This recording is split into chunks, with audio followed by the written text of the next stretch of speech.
Қайырлы таң, құрметті халық.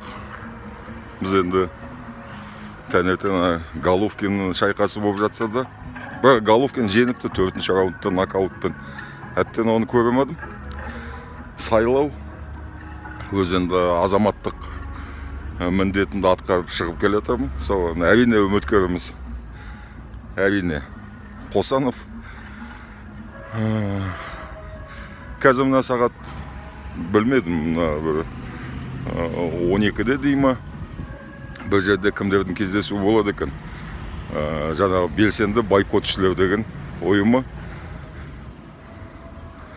Әлі анық білген жоқ ол қай жерде болатынын, бірақ қазір бір біздің барлаушы бір жігітіміз айту керек. Соған қатысайын деп тұрмын барып.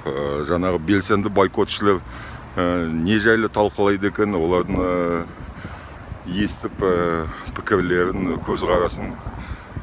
Сол бір ай болды, түсінбей жүрмін. Белсенді бойкот деген не? Олар кімге қарсы шығып жүр? Қазіргі билік жүйесіне қарсы ма? Әлде Қосановқа қарсы ма? Неге қарсы? Соны өзім қазір барып, өз көзіммен көріп, өзім соған қатысып, тыңдап қайтпасам.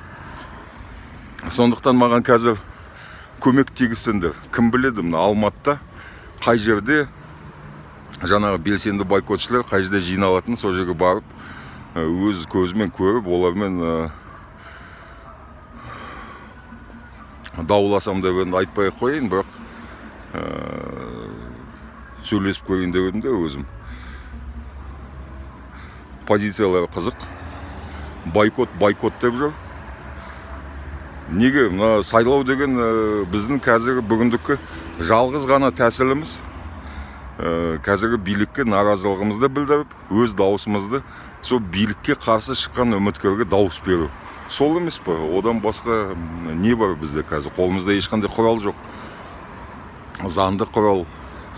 Айқайлап, шулап, бойкот дегенше дауыс берген артық сияқты. Сондықтан кімде ондай мәлімет бар, Алматыда қай жерде жиналады, маған жазыңдаршы. Барайын сол жерге.